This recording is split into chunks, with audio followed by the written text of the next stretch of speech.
In India, every lynching is like 10,000 lynchings that reverberate across the land and the rivers and settles as fear in the heart of every Muslim and hate in the heart of larger and larger numbers of Hindus. Hi, you're listening to State of Southasia, a podcast from Himal Southasian, where we speak to some of the best minds on the region to unpack crucial issues affecting our politics, cultures, environments, and societies. I'm your host, Nayantara. The great Indian election has concluded. The country has a new government and the same Prime Minister for a third consecutive term. Narendra Modi's BJP won the most number of seats, but far fewer than was expected. Most see this result as the electorate reining in Modi and the BJP and hope that it will slow its Hindu nationalist agenda. But today we look beyond the election and politics and ask what effect Modi and his government and their politics has had on Indian society in the last 10 years. Most Indians will testify to an increase in polarization over politics, with harsh division within groups of friends and families.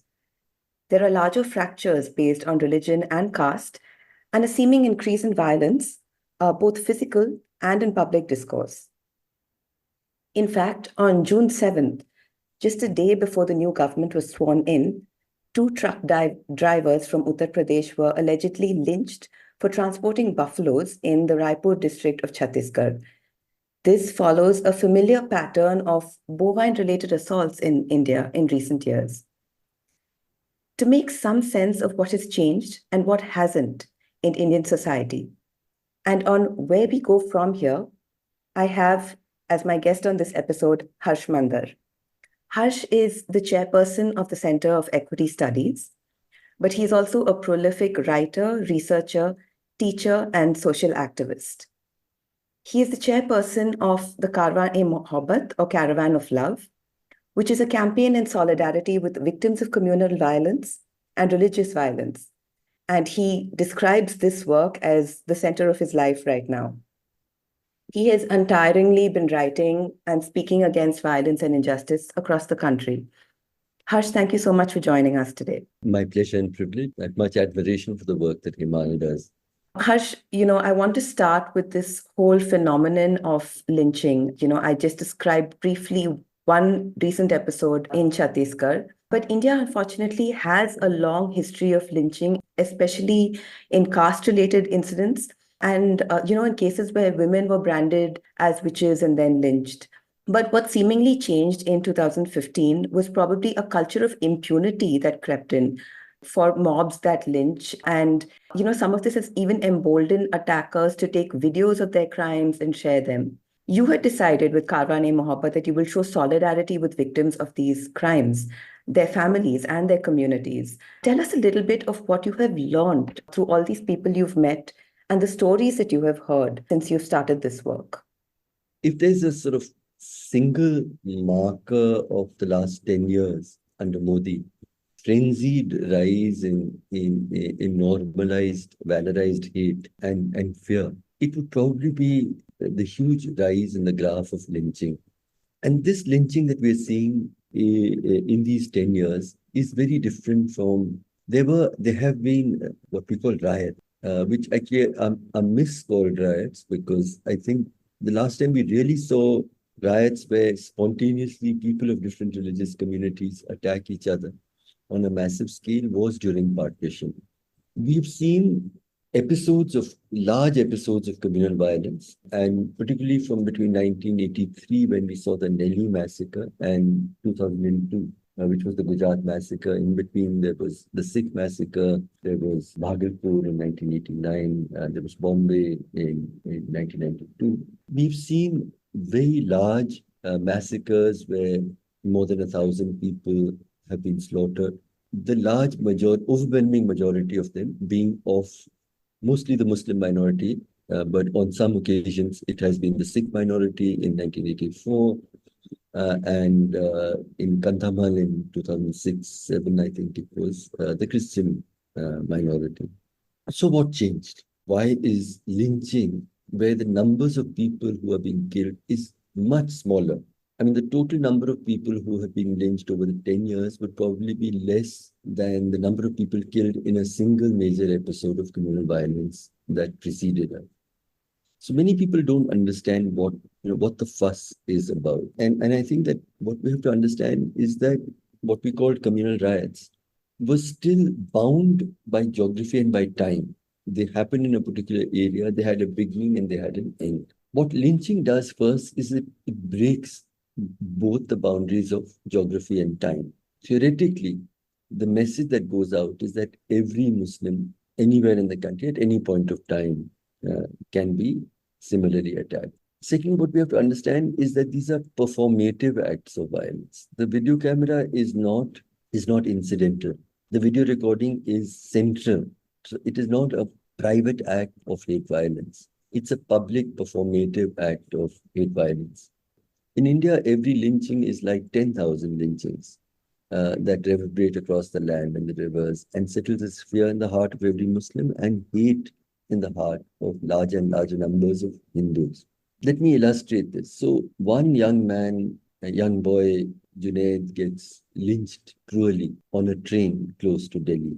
An outcome of that is that, and people have told me all across the country, that people are terrified now when they travel by train. Your mother tells you, don't say salam alaikum when I call, don't get into a conversation, don't share your food, don't especially participate in a political discussion, let nobody know who you are. So people are constantly monitoring themselves and their behavior.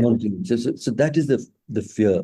One person gets killed again close to Delhi, where somebody opens his fridge and finds some meat and claims it is cow meat.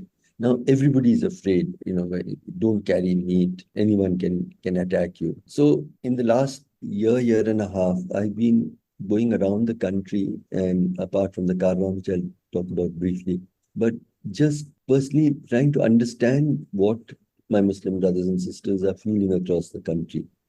And please remember there are 200 million Muslims in India, which is larger than the population of many European countries put together. So, wherever I go, people of Muslim identity are happy to sort of gather in a room, and the room fills up even at short notice because they want to share. And the word that I've heard most used by them is fear. Dar laga rehta hai. Now when your father leaves or your brother leaves, your husband leaves, your son leaves, particularly, you're frightened. And there's a vague fear, which is what climate of lynching has done.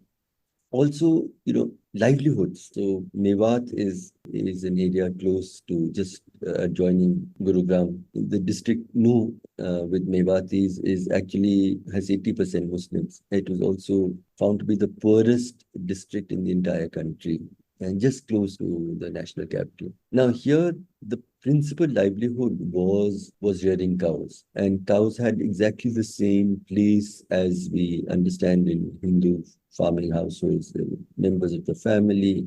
Pehlu Khan was a Mewati, and there have been 3 or 4 lynchings that have followed of different Mewatis around the cow. Today, when I go to Nuh and to the villages, what is dramatic is I don't see a single cow. It's completely disappeared as a livelihood across the entire. So it took maybe 4 lynchings. An entire way of life of centuries is abandoned because people are so frightened that if I keep a cow, I can be attacked. So we have to understand lynching as individual performative acts of violence, whose objective is to create the kind of fear and hate that is spread across the country. Let me tell you what I've learned. The Karwan-e-Mohabbat, actually 2017, when these lynchings started, I was deeply anguished by the silence that seemed to accompany. There was so little discussion or outrage. And I'd also learned from people like Gandhi and others, Martin Luther King, that you cannot fight hate with hate, because then hate only deepens. You have to find a different way. And this is what I call radical love, where you come out and it takes no courage to join a mob and beat to death an unarmed man. It takes courage to try to get in there and stop them from doing it. It is that love that one has to muster. And so I made a call.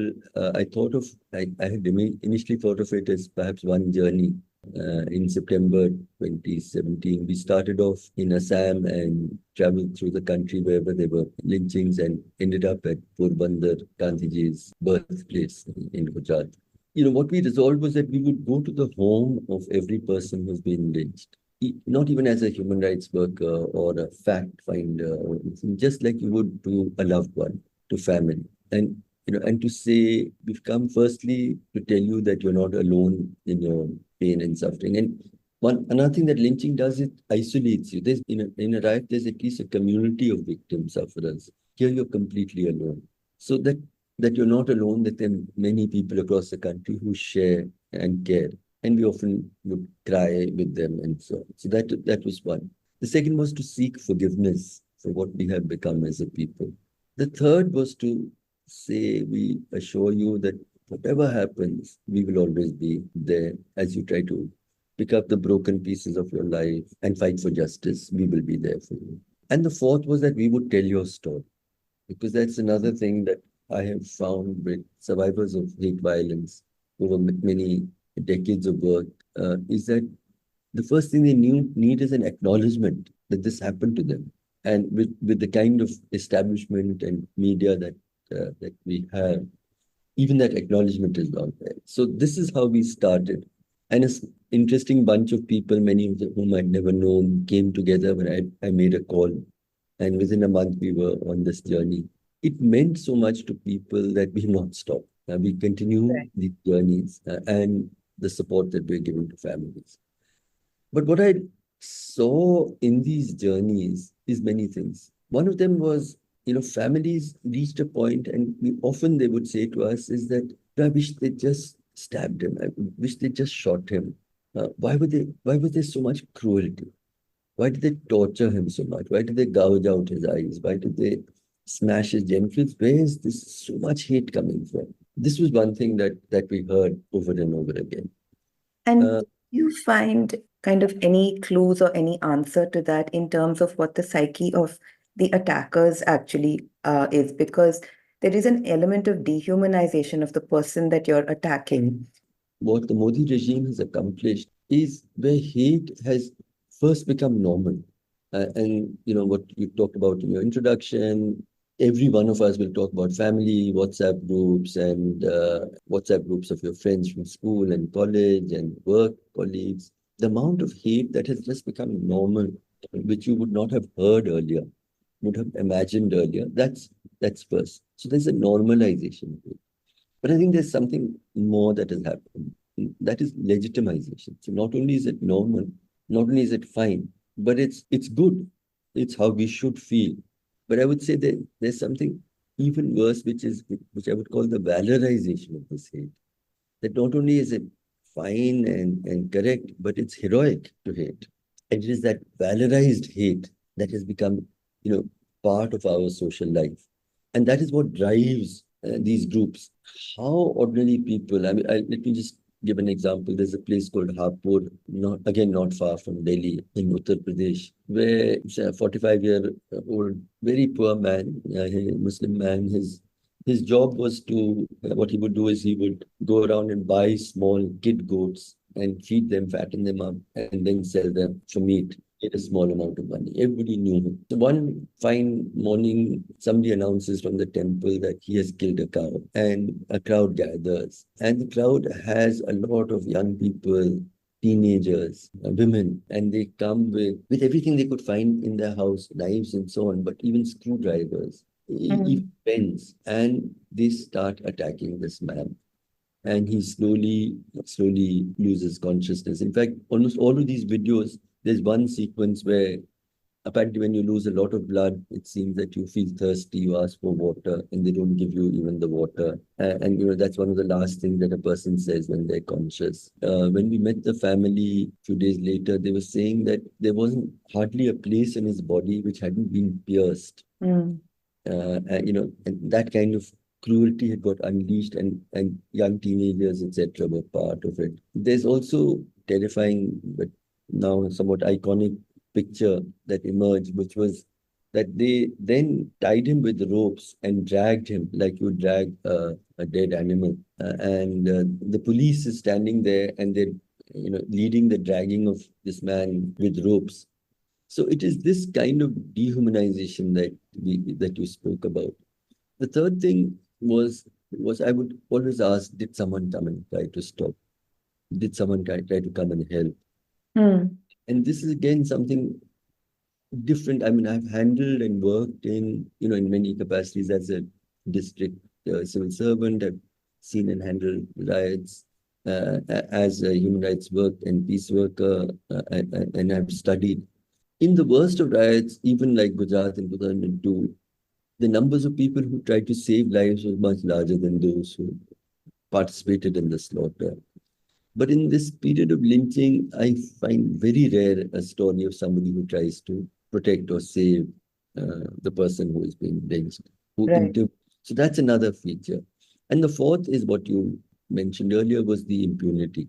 So not only typically does the state administration not take action against the person who's lynched, but actually reverses it.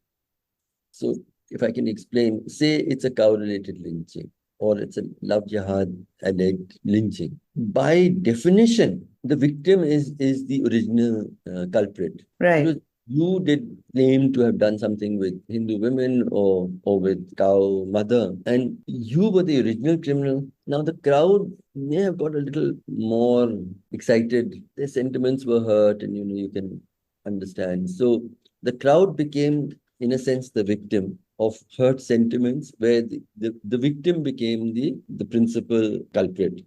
That is what I've seen. And often they go even further to claim it wasn't even a lynching, it was a road accident or some such thing. So, and Also, the reversal happens in terms of the attackers actually being felicitated.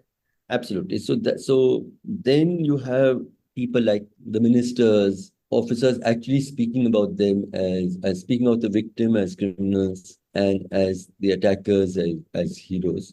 You have instances where ministers have actually garlanded them, and the well-known case is following a lynching. It's one of the very few where actual conviction happened. So they were not people who charged with the lynching, they were people who were convicted of lynching.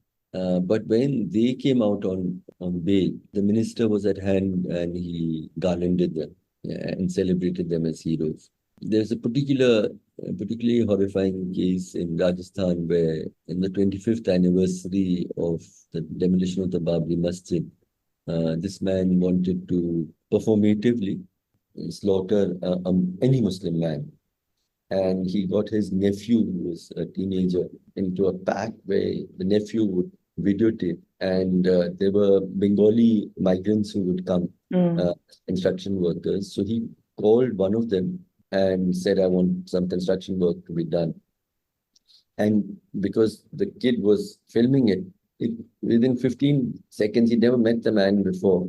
He started bludgeoning him. And his last words were, Babu, maine kiya kya? And he becomes unconscious. He puts petrol in him, sets him on fire. And then he turns to the camera and talks about how this is revenge against Muslims. There were tableaus, in Hindu festivals, you have tableaus. In the next festival, there were tableaus which showed him like a god who had slaughtered a demon, who was the Superman who had been lynched. The local minister led a collection fund for his family and legal support. Did he also, I mean, I might be wrong, but did he also get a ticket in the next local election? Not in this case, but there are cases where that too has happened. Yeah, And so it's not just the lack of punishment and the valorization, it's incentivization for this kind of violence. Absolute incentivization. Yeah. But one of the things that is also terrifying about how this evolved is that increasingly this impunity, the assurance of impunity, had reached a point where there's a guy called who calls himself Monu Manesar. He's a Bajrang Dal leader in Mebat in Noon. And he actually live streams. Firstly, he has now, it's not sticks and stones, it's semi-automatic weapons, which they flaunt. And they shoot at trucks, live streaming, and they pull off people and they beat them to death, again live streaming it. It's that kind of impunity. If you went on to Monu Manesar's Facebook page, It was full of pictures with him, with all sorts of influential ministers and so on, and with police officers. And with police officers, it was almost like bromance kind of, they're walking by the river together and so on and so forth. So that is the power that they are wielding. And therefore, when I say this has become a time of fear and hate, one needs to understand what that really means. Legitimately, somebody can ask, but how can you blame Mr. Modi or Mr. Amit Shah for this? Are you really saying that they sit down every morning and plan that, okay, now in this village somewhere, we're going to have somebody is going to be lynched? That's not at all what we are saying. We're just saying that you've created a climate where hate has become normalized, legitimized, and valorized to a degree that this has spread like an epidemic across the country. And the failure of the state to punish the perpetrator, but instead punish the victim. Right. I mean, it seems as what should be considered the rarest of rare crimes is actually just so horribly normal Absolutely. today. So we're recording this on the 13th of June.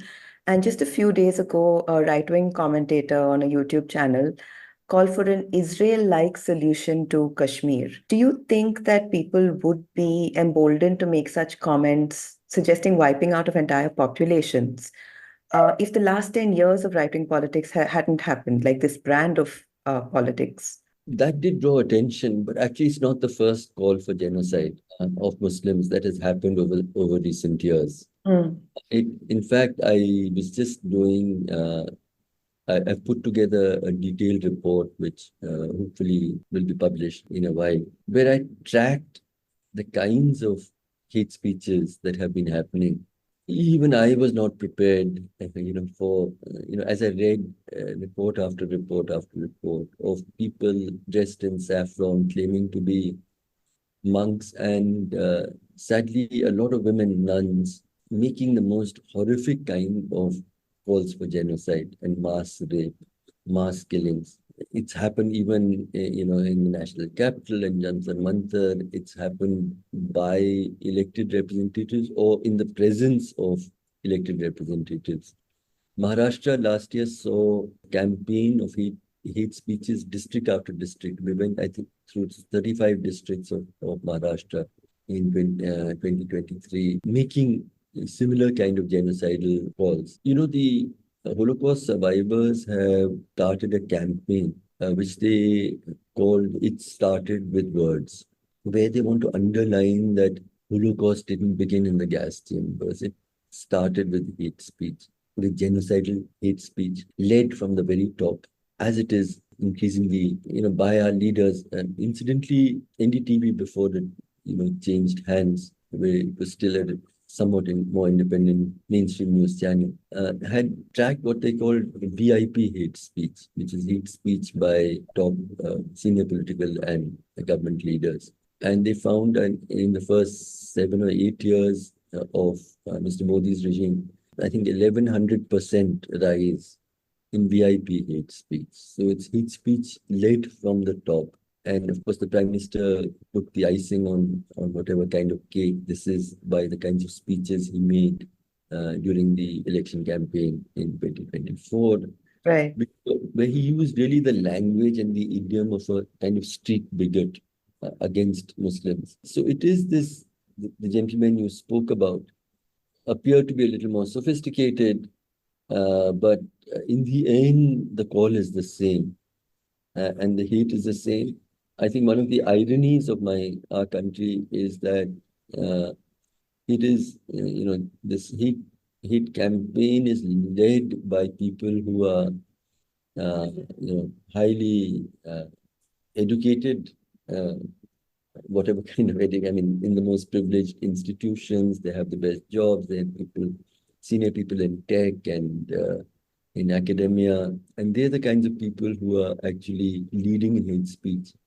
I think these elections reflected the fact that if secular democracy has still been pulled back from the brink into which it was about to fall, it was working people, the least privileged of the large mass of Indians, those least privileged also with education, as we understand it, and with opportunities. they are the ones who seem to have believed much more in the idea of living with respect across different religions than are educated Indians. Right. We have been talking so far mostly about anti-Muslim rhetoric and violence, but we have, again, a long history of systemic caste-based violence. And even in recent years, whether it's an increase in reporting or there is an actual increase in number of incidents, but, we've seen cases such, a child being beaten to death for drawing water from a well, or even Dalit youth being beaten for transporting cattle, and also very systemic discrimination, which was really highlighted across the country by the death of Rohit Vendula. Have we just not been able to move, to make things better, or has even the kind of general increase in violence and this culture of impunity that we've been talking about, overflowed into the already existing caste-based violence that has been there in India? I think, we have 2000 years of this kind of incredible cruelty against Dalits over many centuries. I see a brutalization of society more generally in these years. And in what has led to, I mean, it's not as if suddenly India transformed in these 10 years. It got hastened, a process that had begun much earlier. But there is an overall coarsening of societal relations. There was this video where you have this man urinating on the head of a tribal man. It caught me by the soul, really, that picture, because he was not protesting. And it is, I thought then also that this is what we are becoming as a society. So when you let loose a set of genies, they're not then going to obey you. They're not going to be restricted to act according to your command and wishes. They're going to be let loose in society. So we had the gang rape and killing of young teenage Dalit girls, frightening surge of attacks on Dalits. A man is riding on a horse for his wedding procession and that is attacked and so on. The only distinction that I did want to make is that the hatred and attacks on Muslims is the ideological project of the RSF. Right. And that is the only reason why it makes it even more dangerous.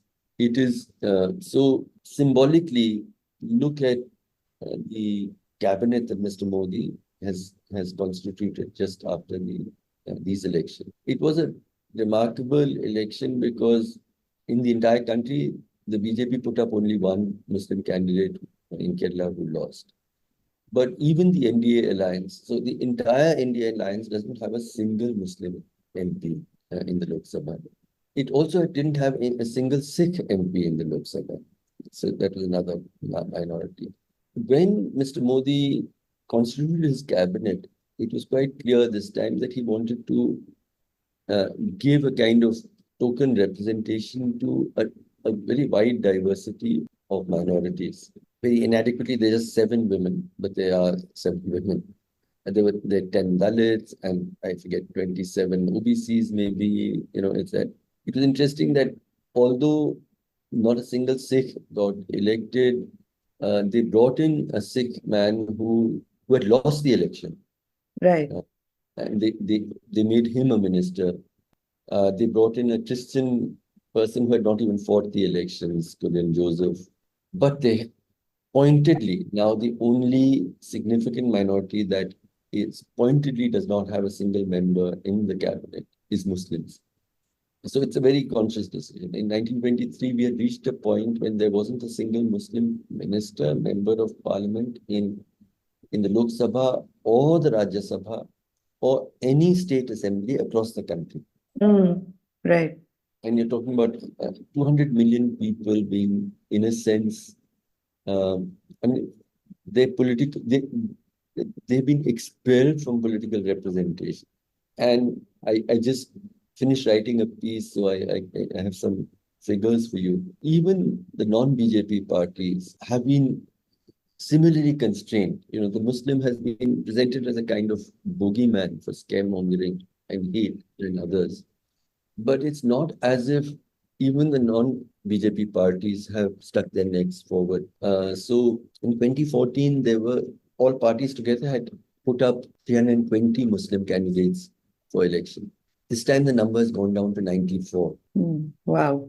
So we're seeing this project of hate and second-class citizenship. So it's an ideological project. So the attack on Dalits and the dispossession of Adivasis, the whole development model, what is happening to informal labor, the immense inequality in our country. We are today more unequal than we were under British colonial rule. All of these are terrifying and saddening developments. The attack on our Muslim minority is terrifying for all of these reasons, but also because it is central to the ideological project of the BJP and the RSS. Right.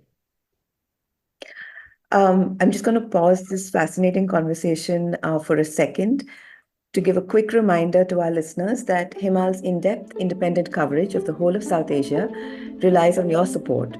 To support our work and to help us produce more podcasts like this one, you can become a patron of the magazine by clicking on the link on the episode notes or by going to our website himalmag.com and clicking Support Himal. You can also sign up to our newsletters to keep up with our latest stories, podcasts, events, and more. You'll see a sign-up link to our newsletters also in the episode notes. Now back to our conversation with Harsh Mander. Harsh, you had said that there is this genie that's been let out of the bottle, which has really led to so much violence and coarseness, as you describe it, in our interactions with each other. Is it too late, or can we put this genie back in the bottle?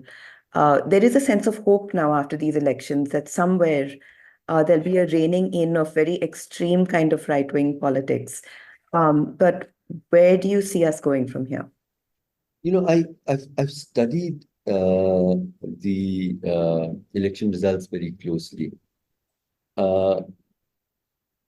I longed to be able to say with honesty that this was a vote against hate politics. I'm not sure it was. The vote share of the BJP actually is unchanged at around 38%. Every third Dalit has voted for the BJP. Actually, half India's Christians have voted for the BJP. Right. Which is even higher than the proportion of Muslims who have voted for the BJP.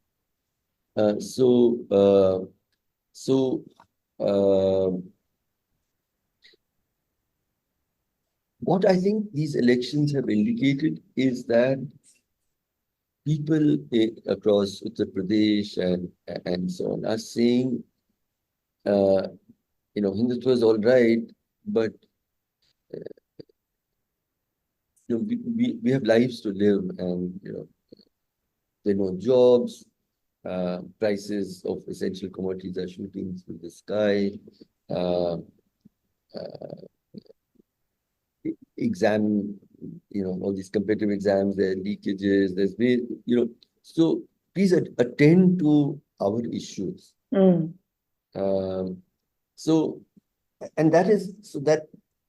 message is that Hindutva does not compensate for governance failures. It is, I think, the message that has come through. Right. And that is heartening. That is heartening because up to the 2019 elections, by which time it was clear that, jobs and prices and the economy, the government is now has nothing else to offer except hate. The BJP came through with a resounding victory. This time, it was even more nakedly so. And I think when my guess is that the Prime Minister started receiving intelligence reports that they were not doing nearly as well as they had hoped, he decided to plunge into, remove all masks and really talk about a whole range of hateful falsehoods in the that it would get in the votes, which it did not. And so that is that is a restraint or a corrective or a message that is coming through. Right. But uh, but we have to be alert that uh, they're still in power. The same home minister has been, reinstated with the same position and authority. How much the alliance partners are going to be willing or able to restrain the government in this project. But most of all, the social project of hate has not been defeated. I mean, BJP has suffered a loss. It is still in power. The RSS has not been defeated. The first term of Mr. Modi from 2014 to 2019, I saw as a time where the social project of hate was elevated with tacit support of the government in many cases. After 2019, it became actually the state-led project. And so the state became the principal. I mean, so the state went with bulldozers and demolished homes.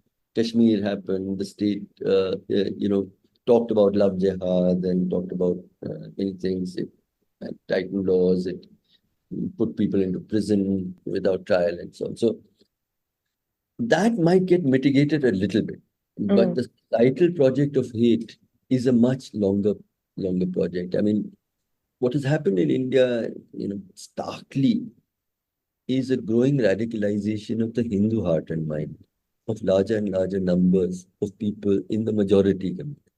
Right. And that is what I think needs to be combated.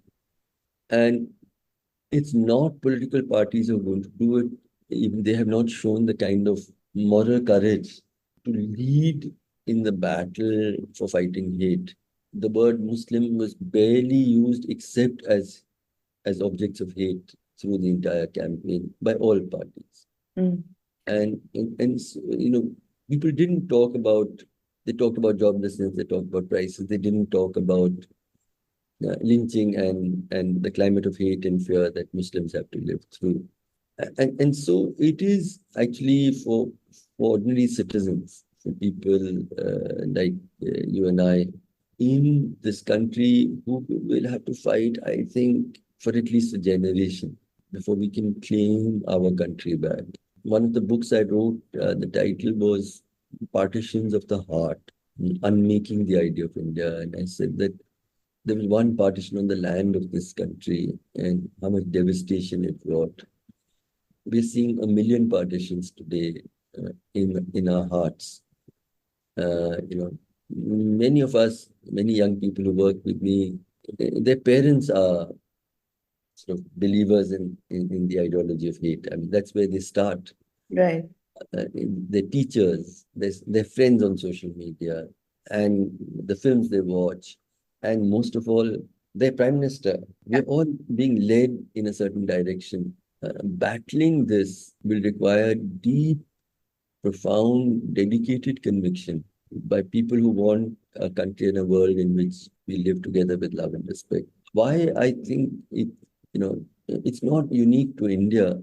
If you look around just at the EU elections that have just happened, just look at Europe. I mean, Le Pen, who is a complete racist, hate monger, she has now more support than the centrist Macron.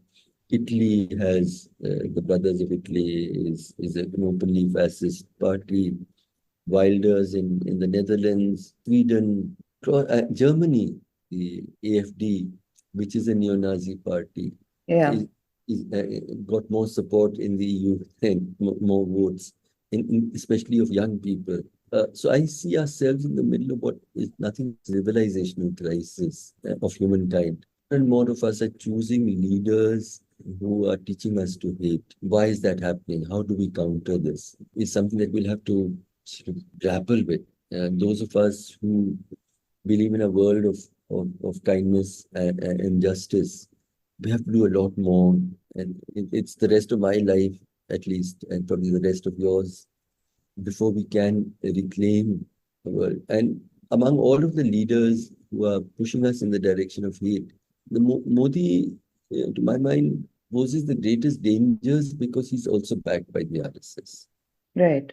No other. If Trump had a nationwide militia of the Ku Klux Klan as a legal organization which met and had parades in every street corner, think of what danger that would present to the American people and the American way of life. Absolutely. So it is that battle that we have to face, I think, all across South Asia. We just have to look around one by one. We're seeing leaders who are coming up again who have created this, where the majority dominant community is also persuaded that it is the oppressed community.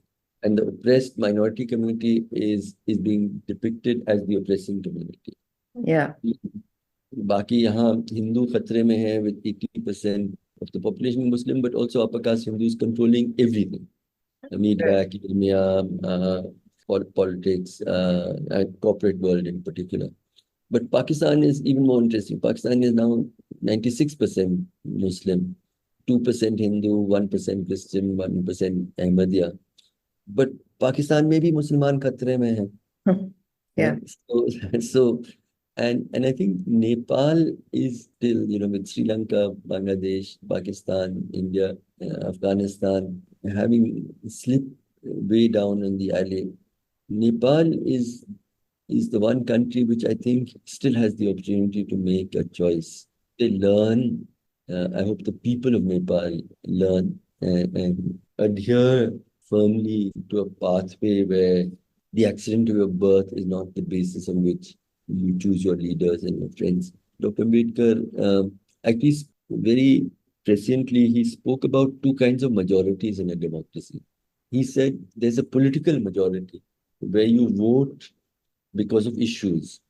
There's a communal majority where you vote because of where you're born, what you're born. I think to the extent that we were voting political majorities, we're more and more voting communal majorities. And that's a danger, and that's no true democracy can be a communal majority. You spoke about the role of political parties. What do you make of, Rahul Gandhi undertaking these two yatras, the Bharat Jodo Yatra and the Nyaya Yatra, in an attempt to literally walk the talk, campaigning against hate? What is your assessment of it and how people responded to it? Has it made a dent in the kind of politics of hate? I think it was an extraordinary, I think the entire climate of this country, the political and social climate of this country, a huge dent was made by these journeys.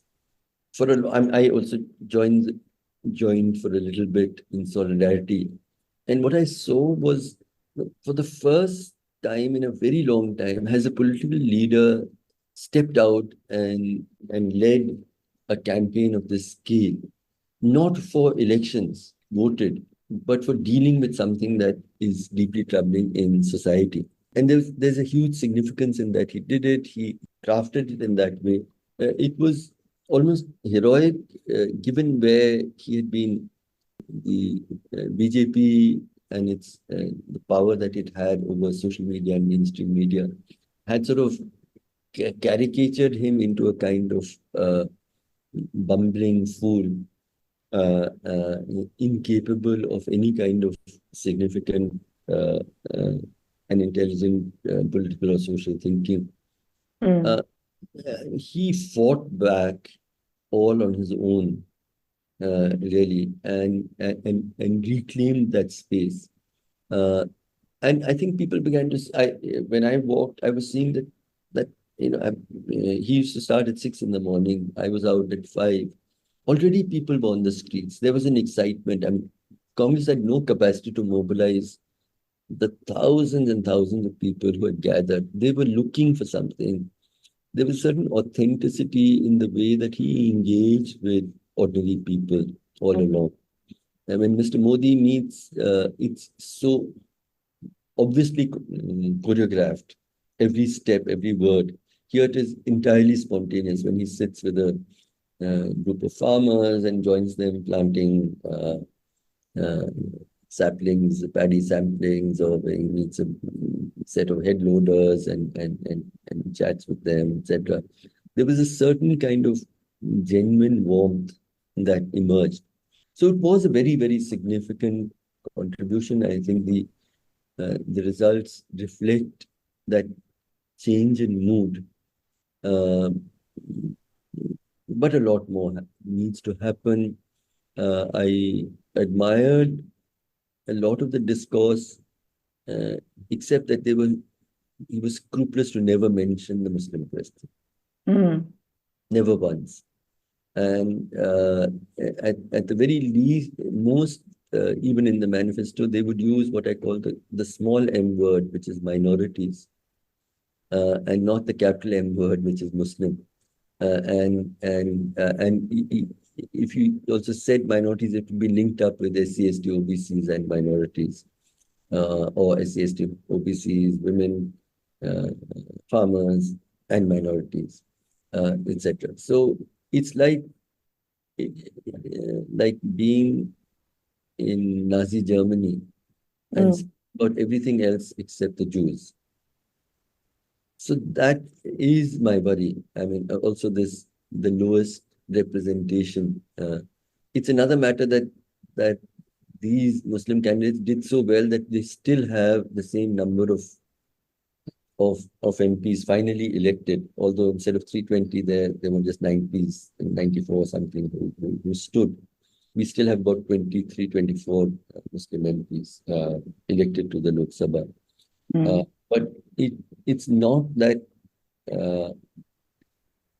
India's sort of non-BJP political parties are not fighting the ideological battle exactly where,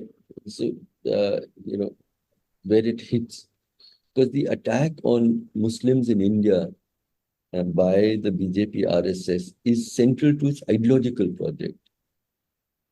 And therefore, it's not just a community in difficult circumstances. It is that the transformation of India into a country which we had promised, where it would not matter which God you worship, or if you worship no God, you would be an equal citizen, into one where people of one set of faiths are full citizens, the others are second-class citizens.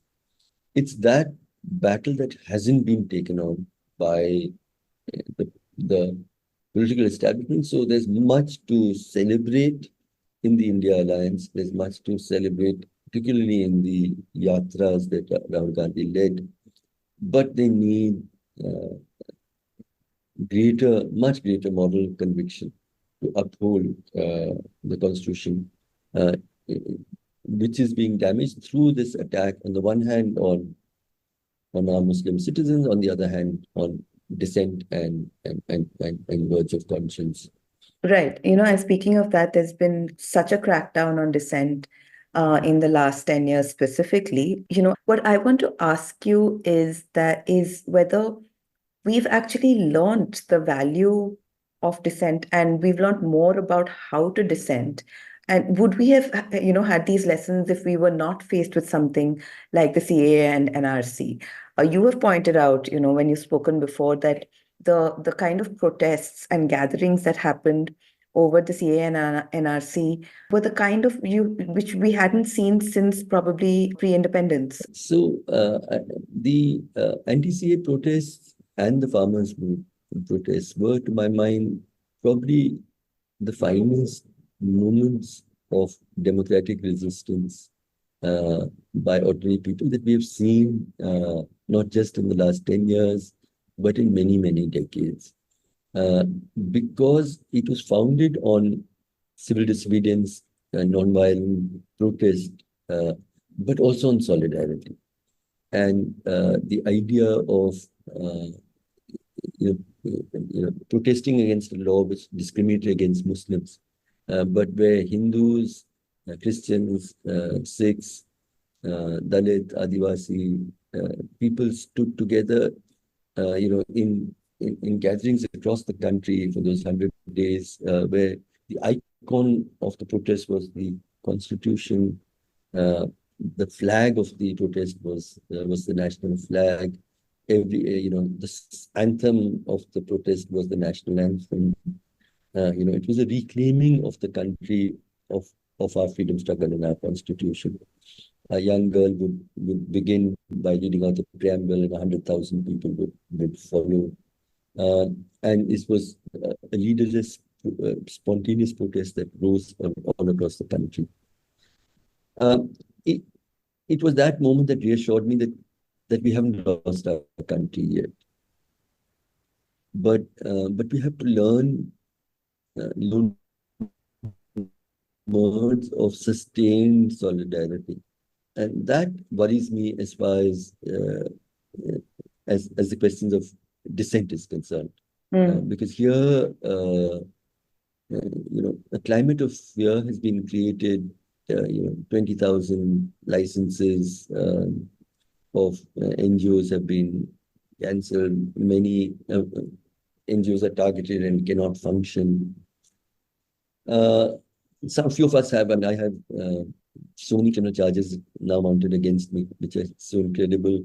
Right. I mean, investigated for everything from supporting terror to money laundering to hate speech to stuff that I could spend all of this life and the next in prison. Now, in such times, we needed a lot more to stand together. But there is often, I have received a huge amount of public solidarity through all of this. I had resolved that whatever the state will do, it will not crush my morale, my conscience, my voice, and my work. As a result of Karwan, there are about 100 families where we've gone, where we're giving pensions to the widows, helping the children through school, fighting their legal cases, etc. This is something that I feel I have to do as a societal responsibility. So I just called out and I said, I have no money, but I don't feel we can stop. And every month, people start sending money. It's like the universe conspiring, and that gives hope. But even so, I feel that there is a lot of, in civil society, the climate of fear and self-censorship. And less are people willing to stand together if we are to succeed in this battle. How would you suggest people get over that fear of speaking out publicly? Because it's understandable if you think that someone's going to come after you for speaking out, that you don't do it. I absolutely understand it, and it is a very difficult time. But then we need to remember, Martin Luther King had said, in the end, we will not remember the words of our enemies, we'll remember the silences of our friends. We need to recognize what one's silences represent, what they are contributing to. We have to be mindful of that. Because we are passing through a time where our children and grandchildren are going to ask us, what did you do at that time? Just as I'm not calling for large-scale heroism of people sort of coming out and risking going to prison or being physically attacked. I'm just calling for more people to start caring more. And there's something that Prophet Muhammad apparently said, that when you are confronted with great injustice and suffering, what is your duty as a good human being? He said, at the very least, respond from your heart, care about it. Some of us are a little stronger and we respond with our tongue, which means we speak out against it. A few of us are strong enough to respond with our hands, means we act against it. I want a country where every one of us responds from the heart. If enough of us do, then we will make change happen. So let us just learn to be kind. Right. And justice will follow. Finally, I'm just going to ask you for 3 recommendations for further reading or listening or watching on any of the themes that we've discussed today, whether it's to understand majoritarianism, violence, or dissent, or even hope. what would you recommend? Okay, so my favorite, I'll talk about two classics and then one more contemporary piece of work. My favorite book still remains a novel written by Alan Paton about apartheid South Africa called Cry the Beloved Country. Everything that I believe in terms of solidarity and fighting injustice and the power of love comes through in this novel. So that's one. There's an old film by Kurosawa called Red Beard. It's a Japanese film. It's set, it's set in pre-modern times. There's a very idealistic doctor working in rural Japan, and this young, very privileged young person has passed medicine, but his father insists that he spends a year with this idealistic man called Red Beard, and what he learns about life and the world. That's my second recommendation. The last is actually a much more recent film. Not many people have heard about it. I think it's available on one of the channels. It's called A Billion Color Dream, and it's about a very there's a Muslim man married to a Hindu woman doing very well abroad, Indians, but the Muslim man loves his country so much that he insists on leaving everything and he comes back with his son, and what he confronts when he comes back to his country. So these are three. Great. Harsh Mander, thank you so much for making the time to talk to us today. And thank you for the very inspiring work that you do. Thank you. Thank you. It was a pleasure. That was Harsh Mander speaking to Himal Southasian for the State of Southasia podcast. In the 2 weeks since this episode was recorded, India has seen several instances of hate-based violence. A mob in Aligarh lynched a 35-year-old Muslim man suspected of theft. Authorities razed the homes of 11 families in a village in Madhya Pradesh on the suspicion of storing beef, leaving them shelterless on Eid. Accusations of illegal cow transport led to communal clashes in the Medak district of Telangana. Moreover, the Delhi Lieutenant Governor sanctioned the prosecution of author Arundhati Roy under the stringent Unlawful Activities Prevention Act for a speech she gave in 2010, signaling the government's continuing intent to clamp down on dissent. As Harsh Mander says, much still remains to be done to counter the social project of hate in India. This episode was edited by Ritika Chauhan. You can find many more stories on politics and culture across South Asia on our website himalmag.com. You can also listen to our other podcasts and sign up for our newsletters to keep up with Himal's work. We'll be back in 4 weeks with another in-depth conversation on the next episode of State of South Asia. Thank you for listening and see you then.